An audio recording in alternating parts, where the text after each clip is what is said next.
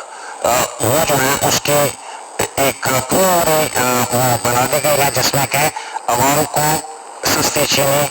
ملنے کے مواقع پیدا ہوں گے۔ اس کے بعد کابینہ نے جو منی لانڈرنگ کے قانون کو مزید مؤثر کرنے کے لیے امینڈمنٹ کی، کیونکہ جیسے آپ جانتے ہیں کہ فیٹف کے تناظر میں یہ منی لانڈرنگ کی، اور منی لانڈرنگ اس ملک میں اس نے بہت زیادہ نقصان پہنچایا ہے ہماری جو ملک کی مختلف جو امپورٹس ہیں، ایکسپورٹس ہیں، اور جو local under invoicing, over invoicing ہوتی تھی، اس میں منی لانڈرنگ نے، اور یہاں سے کیپٹل فلائٹ کرنے میں بھی منی لانڈرنگ نے ایک بہت بڑا نقصان ملک کو پہنچایا ہے۔ تو اس پہ بہت ہی ایک مؤثر اور ایک افیکٹو قسم کا ایک ہے۔ اس کے علاوہ کابینہ نے منور حسین کو سی ای او ایگرو فوڈ پروسیسنگ ملتان تعینات کرنے کی منظوری دی، اور اس کے ساتھ ساتھ سید میکال حسین، عمران وحید الدین اور مراد انصاری کو S T E D C technology commercialization corporation of Pakistan limited کے بورڈ آف ڈائریکٹرز میں بطور ممبران تعینات کرنے کی منظوری دی۔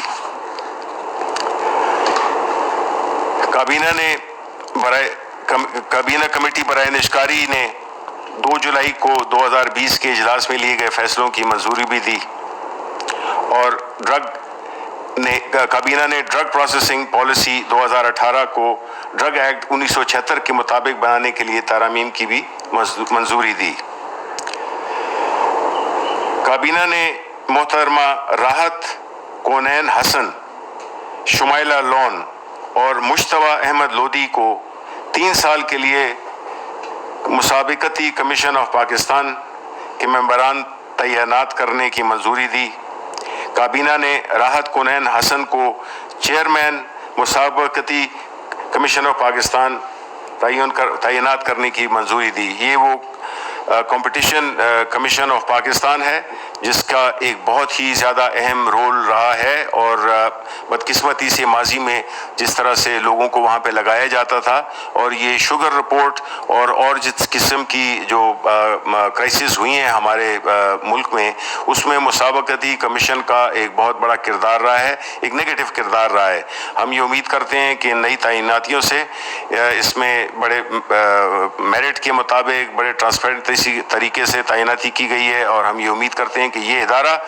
جس طرح کے اور بہت سے ادارے تھے جن کو کہ مفلوج کر دیا گیا ہے، ہم یہ ان اداروں کو دوبارہ کھڑے کرنے کی کوشش کر رہے ہیں، اور ایسے لوگوں کو لا رہے ہیں جو کہ نہ سفارش پہ اور نہ کسی تعلق کی بنیاد پر آئیں، تاکہ وہ ان اداروں کو کھڑا کر سکیں، کیونکہ ادارے ملک کو چلاتے ہیں، اور ادارے ہی ملک کی اور عوام کی انٹرسٹ کا تحفظ کرتے ہیں۔ تو ان کوششوں پہ امید ہے کہ ہمارے جو آگے آنے والا وقت ہے اس میں یہ ادارے بہت بہتر طریقے سے کام کر سکیں گے۔ یہ تھا آج کا اس کا خلاصہ، اور جو تفصیلات ہیں وہ ظاہر ہے پریس کو